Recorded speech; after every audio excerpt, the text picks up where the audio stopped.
मांग के नियम लागू होने के कारण ह्रासमान सीमांत उपयोगिता का नियम। यदि उपभोक्ता को किसी वस्तु की एक जैसी इकाई उपलब्ध करवाई जाती है तो एक निश्चित बिंदु के बाद उस वस्तु की उपयोगिता उपभोक्ता के लिए धीरे धीरे ह्रासमान होने लग जाती है और वह उसकी इकाइयों में कमी करने लग जाता है। और यदि वस्तु की कीमत में कमी कर दी जाती है तो इकाइयाँ अधिक्रय करेगा। कीमत और मांग वक्र। प्रतिस्थापन प्रभाव। यदि वस्तुएं एक दूसरे के स्थान पर काम में ली जा सकती है तो इनमें से किसी वस्तु के मूल्य में कमी होने पर उपभोक्ता के द्वारा उस वस्तु की मांग में वृद्धि की जाएगी। वह इसके स्थानापन्न वस्तुओं की मांग में कमी करेंगे। आय प्रभाव। अगर किसी वस्तु के मूल्य में कमी कर दी जाती है तो उपभोक्ता के पास कुछ अतिरिक्त राशि खर्च करने के लिए बच जाती है और वह उसी वस्तु की अधिक इकाइयाँ क्रय कर लेता है अपनी बची हुई आय से। नए क्रेताओं का आगमन बाजार में प्रवेश वैकल्पिक उपयोगों में वृद्धि कर देते हैं। मांग के नियम की उत्पत्ति। सीमांत उपयोगिता। किसी वस्तु की कीमत और उसकी मांगी जाने वाली मात्रा के प्रतिलोम संबंध या मांग के नियम को दो तरीकों से उत्पन्न किया जा सकता है। सीमांत उपयोगिता बराबर कीमत के संबंध से। तो सीमांत उपयोगिता कीमत के संबंध से, तो मार्केट वैल्यू बराबर प्राइस। सीमांत उपयोगिता मार्जिनल यूटिलिटी। सम सीमांत उपयोगिता नियम इक्विल मार्जिनल इक्वलिटी। तो MUX बटे PX है और MUY बटे PY। सीमांत उपयोगिता मार्जिनल यूटिलिटी, तो मार्केट वैल्यू बराबर प्राइस। उपभोक्ता संतुलन की दशा में उतनी मात्रा की मांग करता है जहां पर MU बराबर P की शर्त पूरी होती है। सीमांत उपयोगिता बता हर एक इकाई बराबर मूल्य। Case 1, MU greater than price, marginal utility greater than price. यदि किसी वस्तु की कीमत घटती है तो उसकी सीमांत उपयोगिता कीमत से अधिक हो जाती है और वह उपभोक्ता को उस वस्तु को अधिक खरीदने के लिए प्रोत्साहित करती है। अतः जब किसी वस्तु की कीमत घटती है तो उपभोक्ता की उस वस्तु की मांग बढ़ती है और ऐसा तब तक होता है जब सीमांत उपयोगिता पुनः घटकर कीमत के बराबर नहीं हो जाती। Case 2, marginal utility less than price. यदि किसी वस्तु की कीमत बढ़ जाती है तो उसकी सीमांत उपयोगिता कीमत से कम हो जाती है। ठीक है, और उपभोक्ता तब तक किसी वस्तु की मांग घटाएगा जब तक सीमांत उपयोगिता बढ़कर कीमत के बराबर न हो जाए, अतः कीमत के बढ़ने पर मांग घटती है। सम सीमांत उपयोगिता नियम, law of equi marginal utility. उपभोक्ता संतुलन की स्थिति में अपनी सीमित आय को इस तरह से खर्च करता है ताकि वस्तुओं की सीमांत उपयोगिता का उनकी कीमत के साथ अनुपात समान रहता है। दो वस्तुओं एक्स व वाई के संदर्भ में उपभोक्ता संतुलन की स्थिति में MUX बटे PX बराबर MUY बटे PY। इस साम्य की स्थिति में यदि x की कीमत गिरती है तो MUX बटे PX ग्रेटर देन MUY बटे PY। ऐसी स्थिति में उपभोक्ता y की तुलना में x वस्तु की अधिक सीमांत उपयोगिता पा रहा है, अतः वह x की ज़्यादा इकाइयाँ खरीदेगा तथा y की कम खरीदेगा।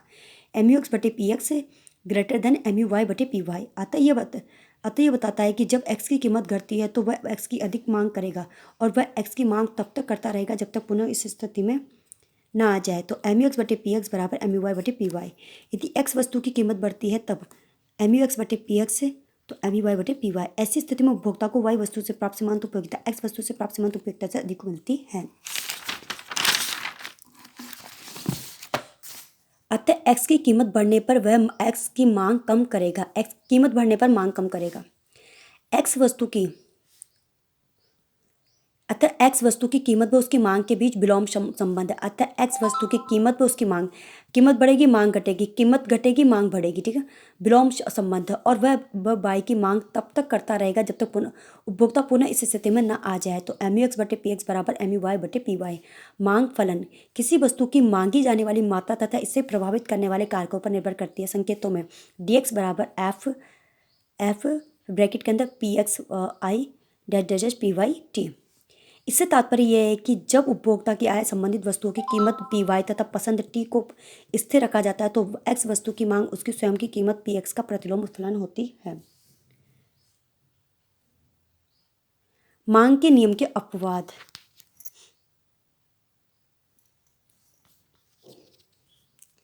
मांग के नियम के अपवाद। गिफिन वस्तुएं। मांग के नियम के अपवाद एक्सेप्शंस। गिफिन वस्तुएं घटिया वस्तुओं की वह किस्म है जिसमें इन वस्तुओं की कीमतें बढ़ने पर इनकी मांग बढ़ती है और कीमतों के घटने पर मांग भी घट जाती है।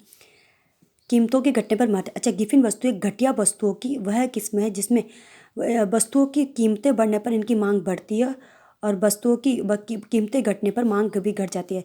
जवार व बाजरा गिफिन वस्तुओं के उदाहरण है। इन वस्तुओं की कीमत घटने पर उपभोक्ताओं द्वारा इन वस्तुओं का उपभोग घटा दिया जाता है। प्रतिष्ठात्मक प्रतीक वाली वस्तुओं का उपभोग उनकी कीमत अधिक होने पर अधिक होता है, जैसे हीरे, पन्ने के आभूषण आदि। वस्तु की भावी कीमत में परिवर्तन की संभावना, उपभोक्ता की अज्ञानता एवं गलत धारणाएं, जीवन की अनिवार्य वस्तुओं की मांग। उपभोक्ता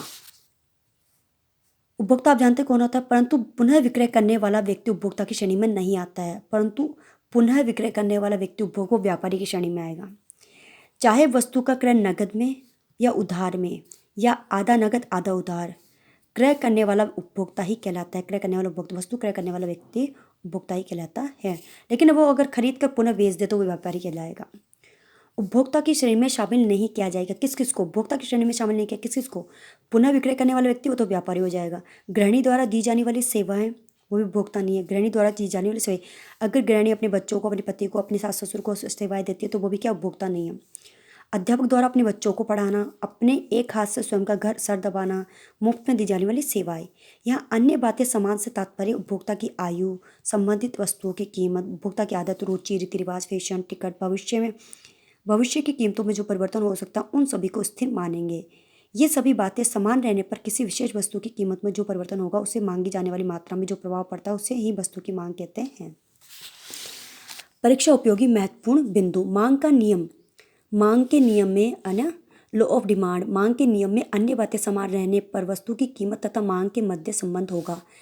वस्तु की कीमत तथा मांग के मध्य सदैव विपरीत संबंध होता है। वस्तु की कीमत तथा मांग के मध्य सदैव विपरीत संबंध होता है। कीमत बढ़ेगी, मांग घटेगी, मांग बढ़ेगी, कीमत घटेगी। मांग का निर्धारक तत्व, वस्तु की मांग का निर्धारक तत्व किसी वस्तु की कीमत, उपभोक्ता की आय और उपभोक्ता की रुचि। पूरक वस्तुओं की मांग वक्र का ढाल होता है ऋणात्मक।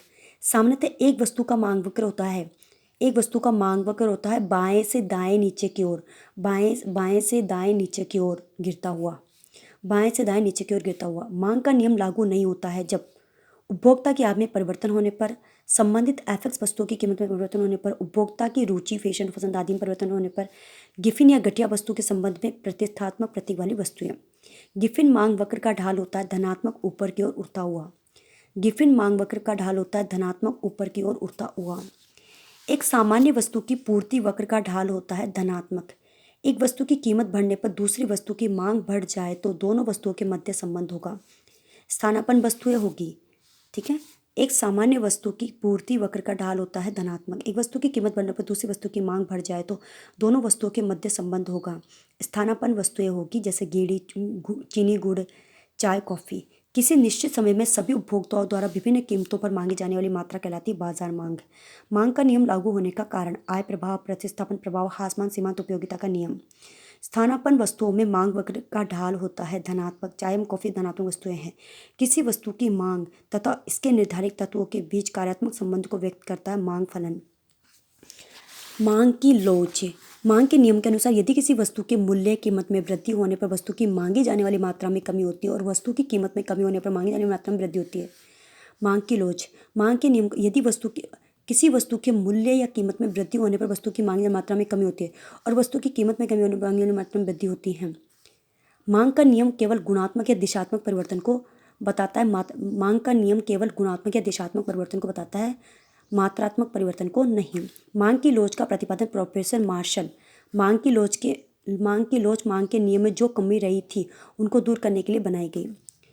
मांग की लोच में किसी वस्तु के मूल्य में प्रतिशत या आनुपातिक परिवर्तन के कारण मांगी जाने वाली मात्रा में प्रतिशत आनुपातिक प्रभाव को याद किया जाता है। मांग का नियम गुणात्मक अवधारणा है जबकि मांग की लोच मात्रात्मक अवधारणा है। मांग का नियम गुणात्मक अवधारणा है जबकि मांग की लोच मात्रात्मक अवधारणा है। मांग की लोच 3 प्रकार की होती है: कीमत लोच, आय लोच, आड़ी तिरछी लोच या स्थानापन्न लोच। कीमत लोच, आय लोच, आड़ी तिरछी लोच या स्थानापन्न लोच। वास्तव में मांग की लोच को वस्तु की कीमत लोच कहा जाता है। किसी वस्तु के मूल्य में आनुपातिक परिवर्तन के कारण मांगी जाने वाली मात्रा में जो आनुपातिक परिवर्तन होता है उसे मांग की कीमत लोच कहा जाता है।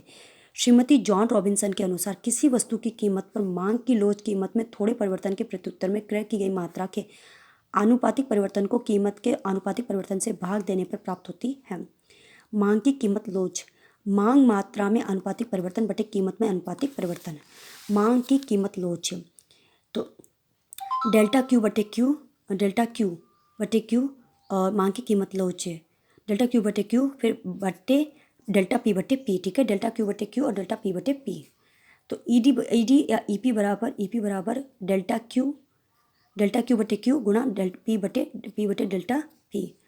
तो डेल्टा क्यू बटे डेल्टा पी और गुणा पी बटे क्यू। मांग का नियम हमें वस्तु के मूल्य व मांगी जाने वाली मात्रा के ऋणात्मक प्रभाव के बारे में बताता है, इसलिए इससे बनने वाली मांग की लोच भी नकारात्मक होगी, परंतु व्यवहार में कभी भी नकारात्मक का चिन्ह नहीं दिखाया जाता है। एग्जाम्पल देखिए, किसी वस्तु की कीमत के 10% कमी से उसकी मांग 10 इकाई से बढ़कर 14 इकाई हो जाती है, तो मांग की कीमत लोच की गणना कीजिए। तो मांग की कीमत लोच मांग मात्रा के अनुपातिक परिवर्तन, मांग मात्रा में अनुपातिक परिवर्तन बटे कीमत में अनुपातिक परिवर्तन। तो कीमत में, ठीक है, तो ये कितना हो गया 4, 10 की जगह 14 हो गई 4, और 10% है ना, 10% की कमी आई है, तो 10 गुणा 100, तो मांग में परिवर्तन बराबर 40%। तो ईपी बराबर 40 बटे 10, ईपी बराबर 4। किसी वस्तु की कीमत 15 रुपये से, एक मिनट, किसी वस्तु की कीमत 15 रुपये से बढ़कर 20 रुपये होने पर वस्तु की मात्रा 50 इकाई से घटकर 30 इकाई हो जाती है, तो मांग की कीमत लोच क्या होगी। किसी वस्तु की कीमत 15 रुपये से बढ़कर 20 रुपये होने पर वस्तु की मात्रा 50 इकाई से घटकर 30 इकाई हो जाती है, तो मांग की कीमत लोच क्या होगी। तो ईपी बराबर डेल्टा क्यू बटे क्यू गुणा पी बटे डेल्टा पी। 20 बटे 50 गुणा 15 बटे 5, 30 बटे 25 बराबर 6 बटे 5, तो ईपी बराबर 1.2। नेक्स्ट उदाहरण देखेंगे, जब किसी वस्तु की कीमत 7 रुपये से बढ़कर 10 रुपये, 3 रुपये का अंतर आया, जिसके कारण वस्तु की मांग 6 से घटकर 4 इकाई हो जाती है। इस स्थिति में मांग की कीमत लोच की गणना कीजिए। तो मांग की लोच डेल्टा क्यू बटे क्यू गुणा पी बटे डेल्टा पी। डेल्टा क्यू बटे क्यू क्वांटिटी, यहाँ पे क्वांटिटी है ना, 6 की जगह 4 हो गए ना, तो 2 का डिफरेंस आ गया, डेल्टा क्यू बटे क्यू। और पी प्राइस कितना, 3 रुपये का बढ़ा, ठीक है, 7 रुपये था और कितने से बढ़ा, 3 से, तो 7 बटे 3, 2 बटे 6 और 7 बटे 3, ठीक है। तो ये अगर ईपी बराबर 7 बटे 9। प्राइस इलास्टिसिटी, ईपी क्या होता है, प्राइस इलास्टिसिटी। ईपी क्या होता है, प्राइस इलास्टिसिटी। कीमत लोच, किसी वस्तु की कीमत में परिवर्तन के कारण मांगी जाने वाली मात्रा में जो अनुपातिक परिवर्तन होता है उसे मांग की कीमत लोच कहा जाता है। कीमत लोच को ही वास्तविक रूप से मांग की लोच कहा जाता है। तो प्राइस इलास्टिसिटी मांग में अनुपातिक परिवर्तन बटे वस्तु की कीमत में अनुपातिक परिवर्तन।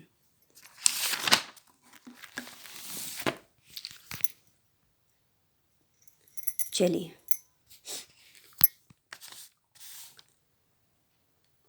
तो प्राइस इलास्टिसिटी डेल्टा क्यू बटे क्यू बटे डेल्टा पी बटे पी, तो ये हो गया डेल्टा क्यू बटे डेल्टा पी गुणा पी बटे क्यू। आय लोच इनकम इलास्टिसिटी, जब उपभोक्ता की आय में परिवर्तन के कारण मांगी जाने वाली मात्रा में जो अनुपातिक परिवर्तन होता है उसे मांग की आय लोच कहा जाता है। यानी इलास्टिसिटी, इनकम इलास्टिसिटी है ना, यील्ड इलास्टिसिटी भी कहा जाता है। यील्ड इलास्टिसिटी, वो अर्निंग इलास्टिसिटी। यील्ड वस्तु की मांगी जाने वाली मात्रा में अनुपातिक परिवर्तन या उपभोक्ता की आय में अनुपातिक परिवर्तन। तो डेल्टा क्यू बटे क्यू बटे डेल्टा वाई बटे वाई, तो ई वाई बराबर डेल्टा क्यू बटे डेल्टा क्यू बटे डेल्टा वाई गुणा वाई बटे क्यू। आडी व तिरछी लोच स्थानापन्न लोच सब्स्टिट्यूएंट इलास्टिसिटी। यदि वस्तु आपस में एक दूसरे से संबंधित है तो किसी वस्तु की कीमत में अनुपातिक परिवर्तन के कारण दूसरी वस्तु की मांगी जाने वाली मात्रा में जो अनुपातिक परिवर्तन होता है वह आडी व तिरछी लोच कहलाती है। एक्स वस्तु की मांग में अनुपातिक परिवर्तन बटे वाई वस्तु की कीमत में अनुपातिक परिवर्तन। तो सिग्मा एक्स वाई बराबर डेल्टा क्यू वाई बटे क्यू वाई और डेल्टा पी एक्स बटे पी एक्स, तो ठीक है। तो सिग्मा एक्स वाई बराबर डेल्टा क्यू वाई बटे डेल्टा क्यू वाई बटे क्यू वाई और गुणा पी एक्स बटे डेल्टा पी एक्स। किसी वस्तु की कीमत 7 रुपये से बढ़कर 10 रुपये होने पर कीमत वस्तु की मांग है 6 इकाई से घटकर 4 इकाई, क्वांटिटी में 2 का अंतर आ गया, किसमें 6 पे, 2 बटे 6, और प्राइस में कितना 7 से बढ़कर, तो 7 रुपये था, अब बढ़कर कितना 10 रुपये होने पर, तो 7 बटे 3, 3 का रुपये का अंतर आया, तो 7 बटे 9 हो जाएगा। तो ईपी बराबर 0.777।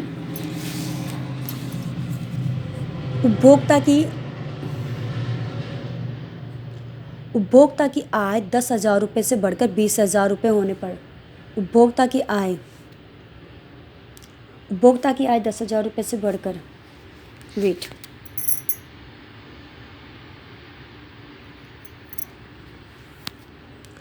उपभोक्ता की आय 10,000 रुपये से बढ़कर 20,000 रुपये होने पर वस्तु की मांगे जाने वाली मात्रा 40 इकाई से घटकर 30 इकाई हो जाती है क्यों। तो मांग की लॉज ज्ञात कीजिए। तो देखिए क्या अंतर आया, 40 अंतर कितना 10 का किस पर है, 40 पर, 10/40 गुणा 10, 10,000 से बढ़कर 20,000, तो अंतर कितने का 10,000 किस पर है 10,000 पर, तो ई वाई बराबर 0.25। चाय की कीमत 10 रुपये से बढ़कर 15 रुपये होने पर, तो 5 रुपये का अंतर किस पर 10 रुपये पर, तो ठीक है 10 रुपये से बढ़कर 15 रुपये होने पर 20 इकाई से घटकर 30 इकाई, ठीक है तो 30 इकाई हो जाती हैं। 10 का अंतर है किस पे 20 पे, और ये 10 रुपये हैं, अंतर कितना है 5 रुपये, तो ई पी बराबर 1। मांग की लोच की श्रेणियाँ, मांग की लोच को 5 श्रेणियों में विभाजित किया जाता है जो निम्न है। इकाई लोच लहस है ना, इकाई लोच, लोचदार एक से अधिक, ईडी बराबर 1, elasticity of demand, elasticity ED आता है elasticity of demand, elasticity of demand, elasticity of demand is equal to 1। इकाई लोच इलास्टिसिटी ऑफ डिमांड 1। लोचदार या एक से अधिक, तो ईडी क्या हो जाएगा अधिक हो जाएगा। बेलोचदार या एक से कम, तो ये कम हो जाएगा। पूर्णतः लोचदार यानी कि अनंत हो जाएगा, और पूर्णतः बेलोचदार यानी कि 0 हो जाएगा। इकाई लोच यानी इज इक्वल टू 1 हो जाएगा। लोच एक से अधिक तो ईडी ग्रेटर हो जाएगा, एक से कम तो ग्रेटर लेस देन हो जाएगा। पूर्णतः लोचदार हो जाएगा अनंत, और पूर्णतः बेलोचदार हो जाएगा 0। पूर्णतः लोचदार, तो पूर्णतः लोचदार, तो ये था है perfectly elasticity, demand of elasticity अनंत। किसी वस्तु के मूल्य में अति सूक्ष्म या शून्य परिवर्तन के कारण मांगी जाने वाली मात्रा में अधिक परिवर्तन हो जाता है तो उन वस्तुओं की मांग की लोच पूर्णतः लोचदार होती है। पूर्णतः लोचदार वक्र पूर्ण प्रतियोगिता में उपयोगी होता है। पूर्णतः लोचदार वक्र पूर्ण प्रतियोगिता में उपयोगी होता है। जब वस्तु की मांग कीमत के प्रति अत्यंत संवेदनशील हो, पूर्णतः लोचदार में वक्र एक्स अक्ष के समानांतर बनता है।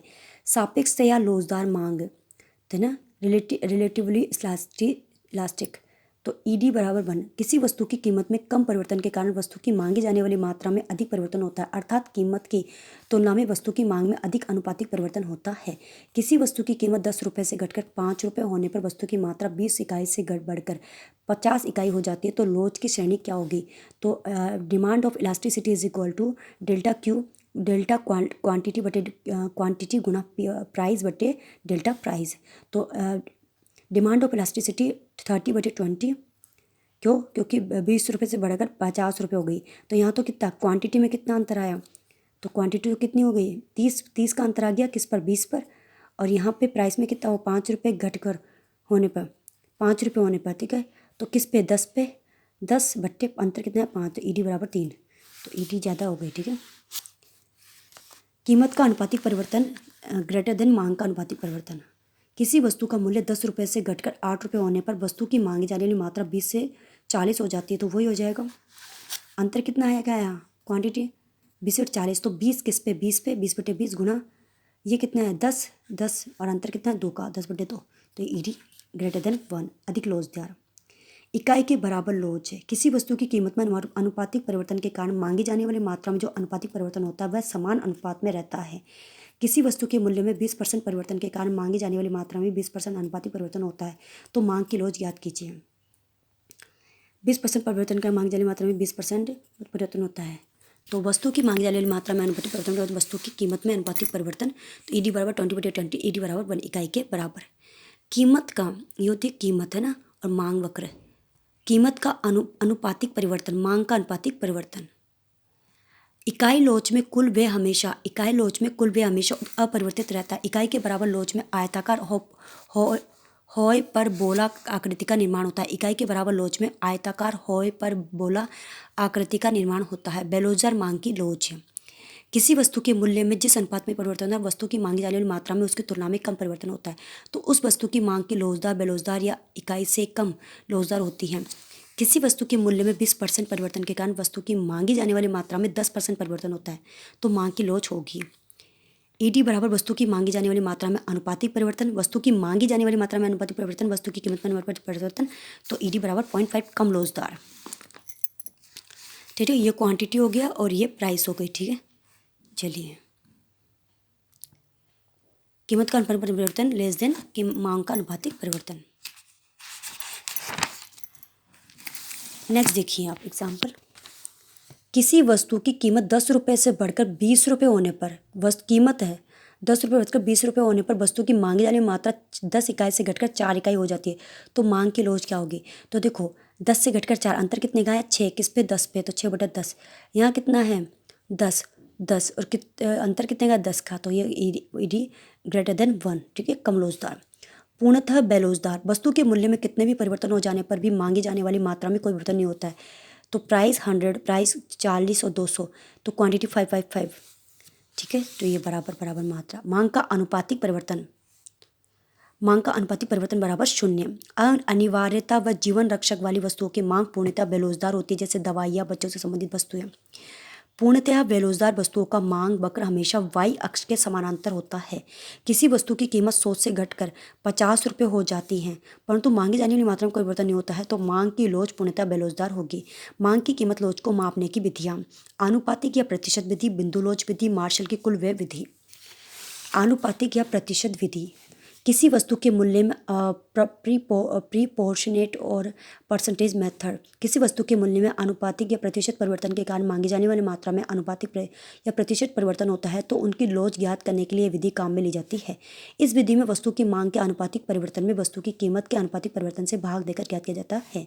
श्रीमती जॉन रॉबिन्सन के अनुसार मांग की लोच बराबर वस्तु की मांगी जाने वाली मात्रा में अनुपातिक परिवर्तन बट्टे वस्तु के मूल्य में अनुपातिक परिवर्तन। तो डिमांड ऑफ इलास्टिसिटी बराबर डेल्टा क्वांटिटी अपॉन क्वांटिटी बटे डेल्टा प्राइस बटे प्राइस है, ठीक है। बस चिंता से याद रखो डेल्टा क्वांटिटी बटे क्वांटिटी और प्राइस बटे प्राइस है, तो ये कर आके हो जाएगा, ठीक है। तो डिमांड ऑफ इलास्टिसिटी बराबर डेल्टा क्यू बटे डेल्टा पी, डेल्टा क्यू बटे डेल्टा पी और गुणा पी बटे क्यू। वस्तु के मूल्य में 10% परिवर्तन के कारण मांगी जाने वाली मात्रा में, ठीक है, तो 10/10, 20/10 और 5/10। ज्यामिति विधि या बिंदु लोच विधि, ज्योमेट्रिक मेथड और पॉइंट इलास्टिसिटी। मांग की लोच किसी निश्चित बिंदु पर ज्ञात करनी हो, वहां पर यह विधि काम में ली जाती है। मांग की लोच बराबर निचला भाग बटे ऊपरी भाग। सी पर मांग की लोच बराबर डी ई बटे ए बी, ई डी बराबर 1। डी पर मांग की लोच बराबर E upon A B C, E D less than 1 बेलोचदार। बी पर लोच सी डी ई बटे ए, ई डी 1 सापेक्षता लोचदार, एक से अधिक। ए पर मांग की लोच बराबर B C D E D बराबर पूर्णतः लोचदार। ई बिंदु पर लोच है तो 0 बटे A B C D, E D बराबर 0 पूर्णतः बेलोचदार। किसी वस्तु का मूल्य 10 रुपये से बढ़कर 20 रुपये होने पर मांगी जाने वाली मात्रा 40 से घटकर 30 हो जाती है, तो मांग की लोच क्या होगी। ई डी लेस देन 1, बेलोचदार या कम लोचदार। कुल व्यय विधि, इस विधि को मार्शल की कुल व्यय विधि, टोटल एक्सपेंडिचर मेथड, कुल व्यय विधि, टोटल एक्सपेंडिचर मेथड, इस विधि को मार्शल की मार्शल की कुल व्यय विधि कहा जाता है। इस विधि में मांग की लोच ज्ञात करने के लिए मार्शल के द्वारा कुल व्यय को आधार माना और मांग की लोच के 3 माप बताए। अधिक लोचदार ई डी ग्रेटर देन 1, अधिक इकाई लोच ई डी बराबर 1 और कम लोचदार या बेलोचदार तो ई डी लेस देन 1। अधिक लोचदार मांग तो E D greater than 1। Elastic demand, किसी वस्तु के मूल्य में वृद्धि होने पर कुल व्यय घटता है। किसी वस्तु के मूल्य में वृद्धि होने पर कुल व्यय घटता है और वस्तु के मूल्य में कमी होने पर कुल व्यय बढ़ता है, तो वहाँ मांग की लोच 1 से अधिक या अधिक लोचदार होगी। किसी वस्तु का मूल्य 10 रुपये से घटकर 8 रुपये हो जाता है, उसकी मांगी जाने वाली मात्रा 100 इकाई से बढ़कर 150 इकाई हो जाती है, तो मार्शल की कुल व्यय विधि के आधार पर लोच क्या होगी। 10 रुपये और 100 रुपये तो 1000 रुपये और 8 रुपये और 150 रुपये तो 1200 रुपये, तो ठीक है, उसका ज़्यादा खर्च हो गया ना। इकाई लोचदार मांग तो यूनिटरी इलास्टिक डिमांड है, तो इलास्टिक डिमांड बराबर 1। इस विधि के अनुसार यदि वस्तु के मूल्य में कमी या वृद्धि होने पर भी कुल व्यय पर कोई प्रभाव नहीं पड़ता है और किसी वस्तु का मूल्य 100 रुपये से बढ़कर 150 रुपये हो जाने पर मांगी जाने वाली मात्रा 9 इकाई से घटाकर 6 इकाई हो जाती है, तो मार्शल की कुल व्यय विधि के आधार पर लोच क्या होगी। तो कुल व्यय बराबर 100 गुणा 9 और 50 15 5 5 90, कुल व्यय अपरिवर्तित रहेगा, तो इलास्टिक डिमांड बराबर 1 इकाई लोचदार, कम लोचदार या बेलोचदार तो in elastic demand less than 1। इस विधि के अनुसार यदि वस्तु के मूल्य में कमी होने पर कुल व्यय भी बढ़ता है और वस्तु के मूल्य में वृद्धि होने पर कुल व्यय भी बढ़ जाता है, तो वह मांग की लोच बेलोचदार होगी। किसी वस्तु का मूल्य 10 रुपये था तो वह 100 इकाई क्रय करता था और जब वस्तु का मूल्य 8 रुपये हो जाता है तो वह 110 इकाई क्रय करने लग जाता है, तो मार्शल की कुल व्यय विधि के अनुसार मांग लोच क्या है। कुल व्यय बराबर मात्रा गुणा कीमत, ठीक है, तो ये कुल व्यय निकल जाता है, ये पता है आपको। निष्कर्ष, वस्तु के मूल्य और कुल व्यय में प्रतिलोम संबंध है। ED greater and elastic demand greater than 1। वस्तु के मूल्य में परिवर्तन के कारण कुल व्यय अपरिवर्तित रहता है, तो ईडी बराबर 1। वस्तु के मूल्य व कुल व्यय में सीधा संबंध होने पर ईडी लेस देन 1। जब किसी वस्तु की कीमत 11 रुपये प्रति इकाई है, तब उपभोक्ता उसकी 8 इकाई खरीदता है। जब कीमत घटकर 8 रुपये प्रति इकाई हो जाती है, तो वो उसकी 11 इकाई खरीदता है। कुल खर्च विधि से मांग की लॉज ज्ञात कीजिए। तो कुल व्यय वस्तु की मात्रा तो हो जाएगा, इससे मल्टीप्लाई कर लो तो 88 होने जाए, तो ईडी बराबर क्या हुआ 1 बैठा। ठीक है। लॉज को निर्धारित करने वाले तथ्य, वस्तु की प्रकृति पर। जो वस्तुएं अति आवश्यक होती हैं उनकी मांग की लोच हमेशा बेरोजगार होती हैं। जो वस्तुएं अति आवश्यक होती हैं उनकी मांग की लोच हमेशा बेरोजगार होती है। अनाज व दवाइयाँ, तो ईडी लेस देन 1। जो वस्तुएं आवश्यक या आरामदायक होती है उनकी मांग की लोच इकाई लोच होती है। ईडी बराबर 1।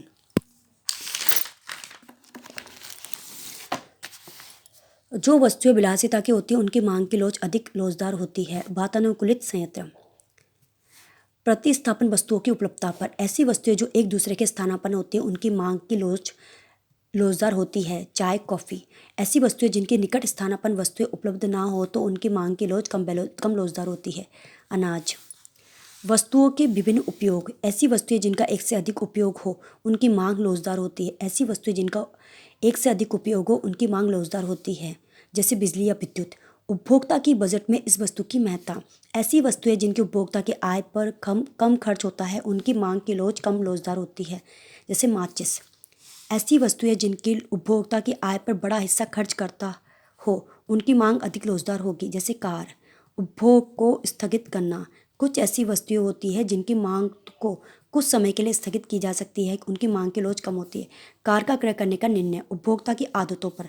कुछ ऐसी वस्तुएं होती है जो उपभोक्ता की आदत के अनुसार होती है, जिनके मूल्य में परिवर्तन से कोई प्रभाव न पड़े, उनकी मांग की लोच बेरोजगार होती है, तो ईडी ग्रेटर लेस देन 1। समयावधि पर। अल्पकाल में किसी वस्तु की मांग बेरोजगार होती है। अल्पकाल में किसी वस्तु की मांग क्या होती है, बेरोजगार होती है ना। तो दीर्घकाल में इसका ऑपोजिट कर लिया। अल्पकाल में किसी वस्तु की मांग बेरोजगार होती है, दीर्घकाल में, ठीक है, अल्पकाल में बेरोजगार होती है, तो ईडी लेस देन 1।